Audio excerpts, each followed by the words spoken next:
Why is having good spinal alignment, or your central nervous system runs through your spinal column, okay, the bones down through, just make sure we're going live here, down through this channel here through the middle.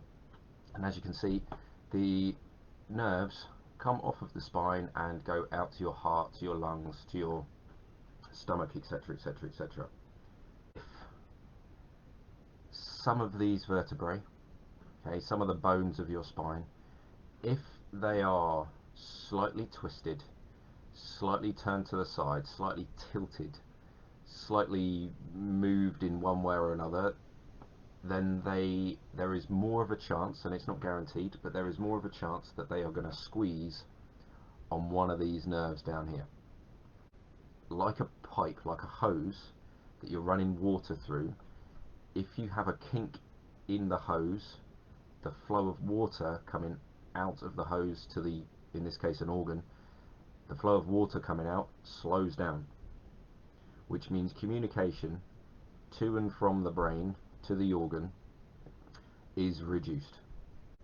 So you are just reducing the amount of electrical flow, the amount of electrical current available to an organ or a gland or a part of your body. You're reducing that. Okay, so that's why having good spinal posture and spinal mobility is really important. Another thing that we do nowadays is train core, core, core. Let's train core, and we just kind of fix, particularly our lower back, we fix that in position through training. Okay, we try and train our body to be as kind of fixed and stable as we can.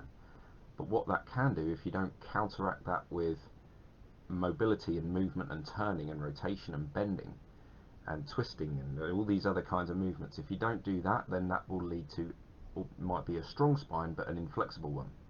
Now you might make it strong in slightly the wrong position, which means that even though you might have a strong stable spinal cord and spinal column and all that kind of stuff, you still might be squeezing on one of these nerves that is coming out to one of your organs, which is then affecting how it works. Okay, so your stomach might not produce enough acid because of some sort of squeeze at the nerve up here.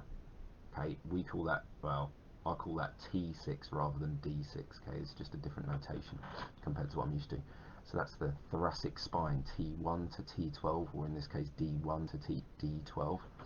Okay, if your upper neck says C1, C2, then that's going to affect maybe your vision or your salivary glands or the muscles of your face. You might have sinus issues, okay, because C1 and C2 are not able to move freely, or they're fixed in slightly the wrong place. And it could then affect your thyroid gland if your upper thoracic and lower cervical vertebrae are in the wrong place. So having a strong spine, yes, but also flexible. That is what we need to practice more of. Okay, we're very good at being fixed. We're very good at being in one position for a long time and thinking, oh, I must sit up straight at my desk because I've been told I must have good posture. And then we fix ourselves in another position that is still not necessarily a great position, but it becomes fixed. Okay? The key is movement, not fixedness. So what can you do to move in a new and different way? Okay, because it's not just affecting organs, it's affecting all of your muscles.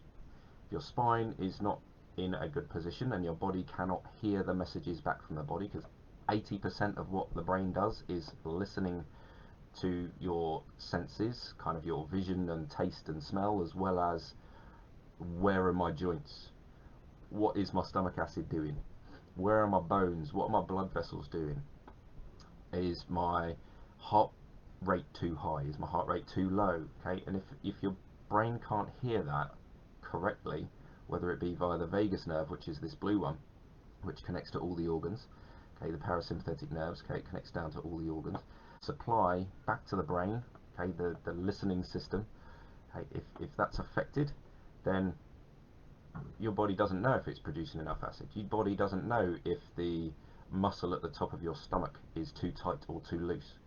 Your liver doesn't know whether it's supposed to be doing this thing or that thing because the nerve is squeezed. Okay, all these chemical signals are affected by your posture, and if your spine is stiff, or if it's you've got scoliosis, or if it's slightly out of position, okay, it can affect these organs. It might be pretty minor, it could be pretty major.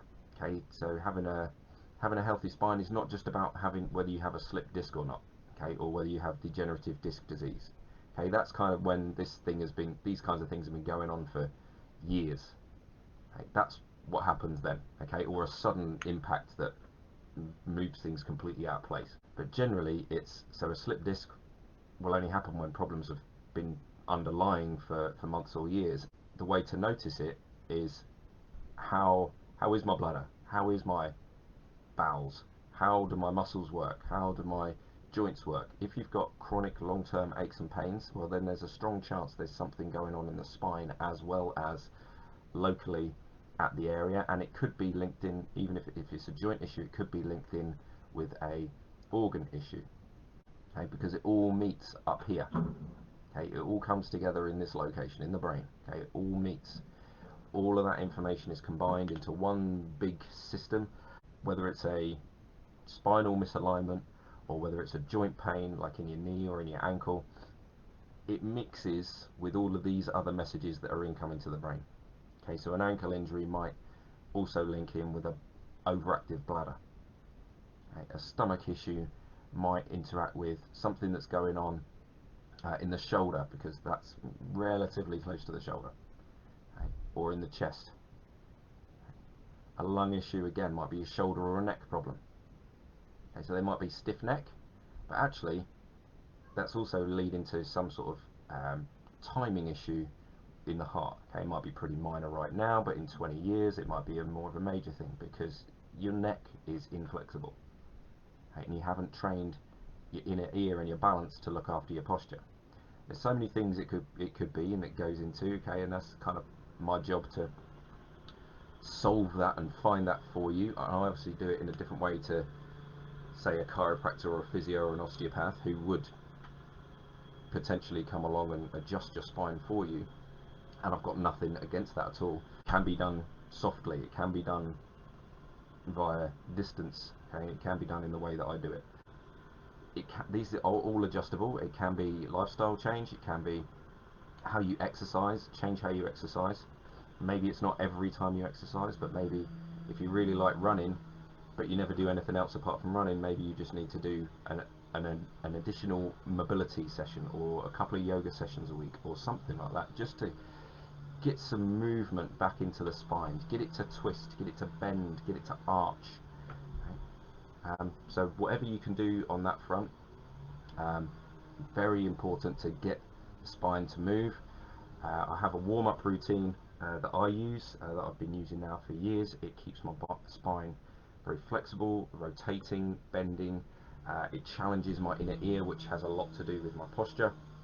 So challenging your inner ear and doing that really affects how your posture is. And then if your posture is good, you're much less likely to be putting pressure on these nerves, which means your signals to and from all of these organs are going to improve. So maybe some SIBO in the small intestine improves. Maybe you become slightly less insulin dependent.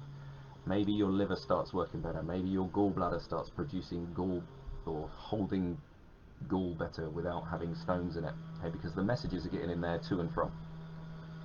Maybe you stop having stomach acid problems because you've mobilized your spine. So whatever you can do to mobilize your spine, twist, turn, bend, so you do it safely. Don't start lifting heavy weights if you're not trained to do so yet. Obviously start with light stuff, but start moving more. Okay, one of the biggest keys to health is movement. Okay, we think of exercise in very linear ways. We go to the gym, we do XYZ things at the gym, running, cycling, lifting weights. It all tends to be very up and down, forwards and backwards, and very little rotation. So start thinking about how can you add a bit more rotation, how can I add a bit more bending, how can I add a bit more twisting, How can I add stuff that's going to challenge my inner ear and my balance? Okay, that could be jumping forwards, jumping backwards, turning the head quickly, rolling, forwards rolls, backwards rolls, etc., etc. How can I do that more in my daily and weekly routine? That will improve my posture, which can then go on and improve physical symptoms in the rest of your organs, glands, lymphatic system, everything in your body.